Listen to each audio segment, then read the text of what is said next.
You're listening to Get Abstract, the world's biggest collection of summaries. This is a summary of The Nexus, a book by Mario Ottino and Mau. Humanity faces massively complex problems on a global scale today, ranging from epidemics to environmental degradation. These problems demand complex, coordinated solutions, explain Mario Ottino and Mau. Throughout history, moments of genius and periods marked by innovation, creativity, and discovery, such as the Italian Renaissance, have occurred when ideas and practitioners from the arts, sciences, and technology cross-pollinated. Drawing inspiration from diverse disciplines such as painting and quantum physics, Ottino and Mau call on innovators to find a shared language with which to tackle the challenges and complex problems the world faces today. So let's hear the first takeaway. Existential challenges require a boundary-pushing approach to problem-solving. Humankind must collaborate to find solutions to existential challenges by embracing augmented thinking and blurring boundaries between art, science, and technology. Conceptualize the harmonious convergence of these three primary fields of human creativity as occurring in an idea space, the Nexus. Expand the commonly understood definition of creativity to extend beyond the arts and into technology and science by supporting innovators with a conceptual framework rooted in complex systems theory. Creating a nexus fuels powerful mindset shifts for people working in the following areas. First, business. Future leaders need to become whole-brain thinkers, deconstructing problems and finding solutions with skills including empathy and logic, which associate with opposing sides of the brain. Leaders must develop open-mindedness and mental flexibility, overcoming the desire for simplistic, sanitized ideas and becoming more comfortable with ambiguity. Second, creative fields. Artists often view those working in science and technology as detached, lacking in creativity, and cold. Some purists view design as a superficial media, as opposed to proper art. Artists must overcome these stereotypes to focus on the many commonalities they share with scientists and technologists, and vice versa. And third, government. Those who lead on a governmental level must contend with the erosion of citizens' trust and the decline of the top-down command and control leadership model. They must carefully balance the needs of diverse groups, translating solutions from different fields into action during crises. Okay, here's the second takeaway. Renaissance whole-brain thinkers, or geniuses, moved fluidly between disciplines. While art, science, and technology mostly operate separately, each with its own rules and language, there are historic examples of these three spheres collaborating.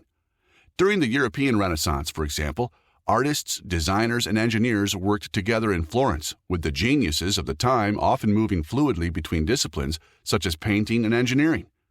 Drawing was foundational, not only to the visual arts in the Renaissance, but to science and mathematics. It was the astronomer, engineer, and physicist Galileo's skill in watercolors, for example, that helped him convey his impressions of the moon. His grasp of chiaroscuro, painting light and shadows, helped Galileo deduce that craters peppered the moon. Harvard's science historian Gerald Holton explains that a culture is kept alive by the interaction of all its parts.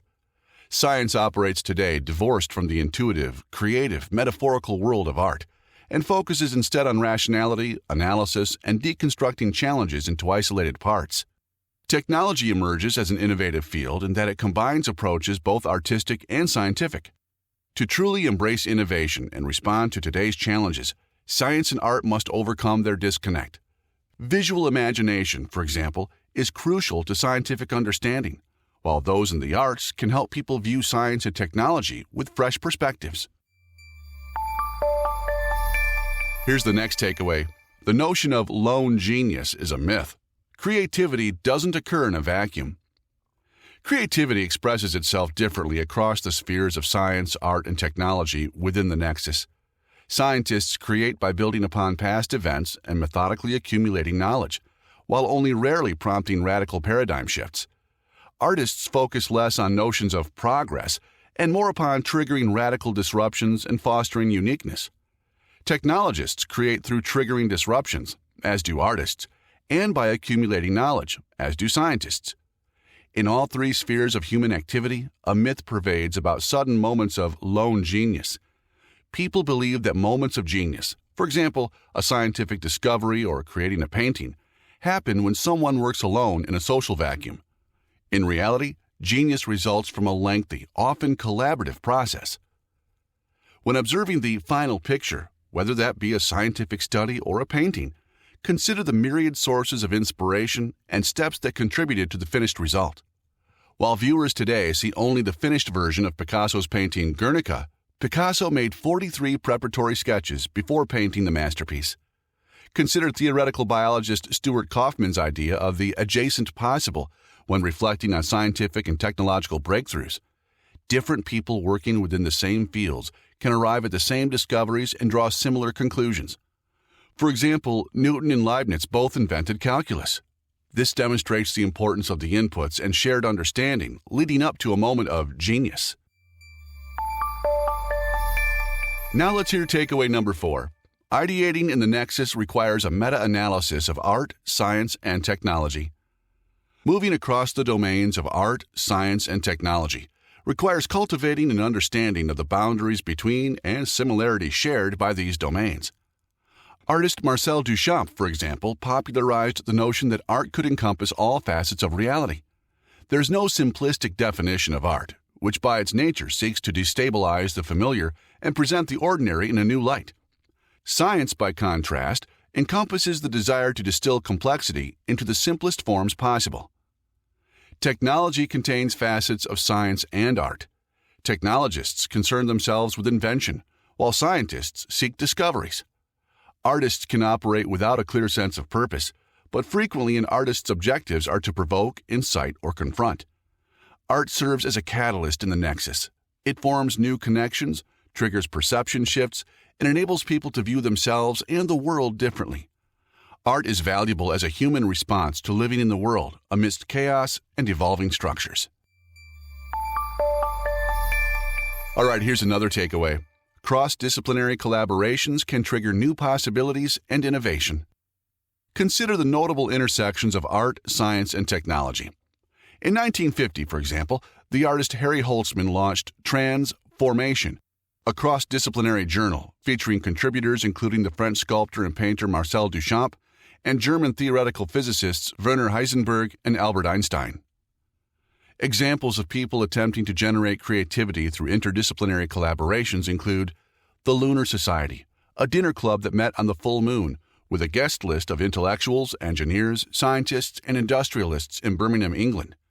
The German art school, the Bauhaus, which bridged the divide between the applied arts, interior and graphic design, and the fine arts, such as painting.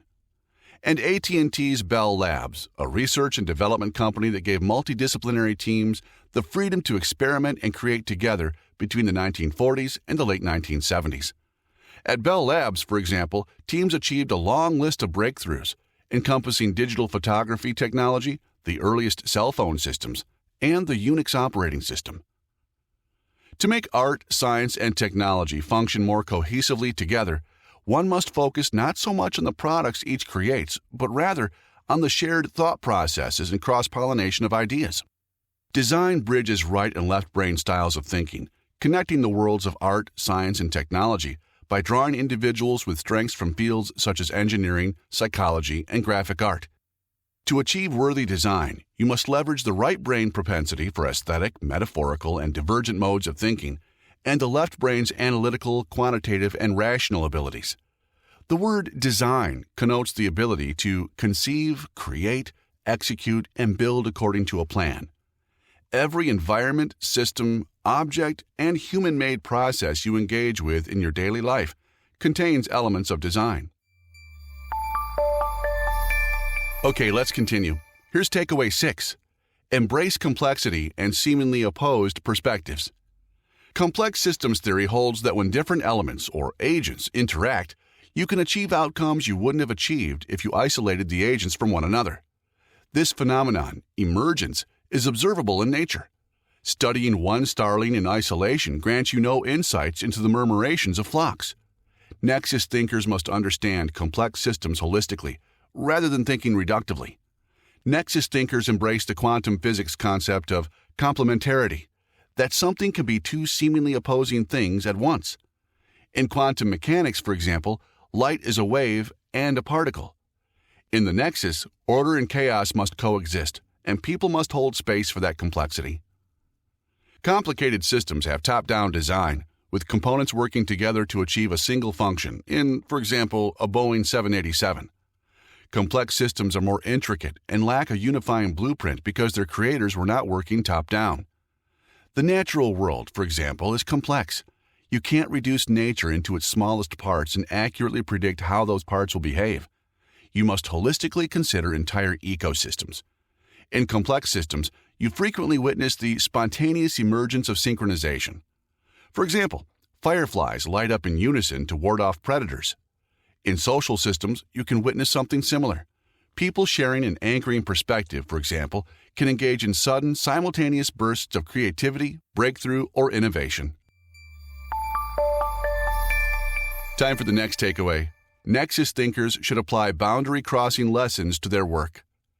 People in art, science, and technology can benefit from these domain-crossing lessons. First, creation is hard work. Don't forget that those who create masterpieces or achieve breakthroughs usually fail several times before their moments of genius. Second, learn the rules to break them. To achieve a breakthrough, familiarize yourself with the rules governing the domain you hope to transform. For example, study the accepted norms of painting to create new ones. Third, adopt and adapt.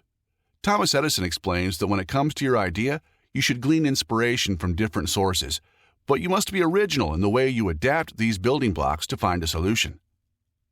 Fourth, don't wait around for inspiration. Mark Twain famously said that the secret of getting started is getting started. Make time for reflection, but make sure you actually engage in the creative process. And the fifth lesson is prepare for unexpected connections. When trying to solve complex problems, search for hidden linkages between elements to better understand the behavior of complex systems. Okay, we've reached the eighth and final takeaway. Nexus leaders balance left and right brain perspectives and align teams with a shared vision. World-leading organizations should become hubs for Nexus thinking, which manifests in two ways. Surface-level Nexus thinking occurs when teams visibly merge science and technology with the arts, or when engineers embrace raw emotion. Embedded-level Nexus thinking occurs in the synergy between different modes of thinking throughout the organization, as between inductive and deductive thinking. Moving into the future, organizations must apply right brain and left brain thinking to new technologies, such as AI. Those building complex AI systems must, for example, not neglect the importance of empathy to ensure machines can serve a diverse range of users. Nexus leaders help teams achieve solutions by striving for balance between left and right brain perspectives. When creating Nexus organizations, leaders must compose teams of people that possess the divergent thinking creativity requires and the convergent thinking that implementing ideas demands. The leaders of Nexus teams should think of themselves as possessing organizational compasses as opposed to maps. The journey ahead is ambiguous, but Nexus thinking can help align teams by anchoring individuals with shared values and a broader sense of purpose.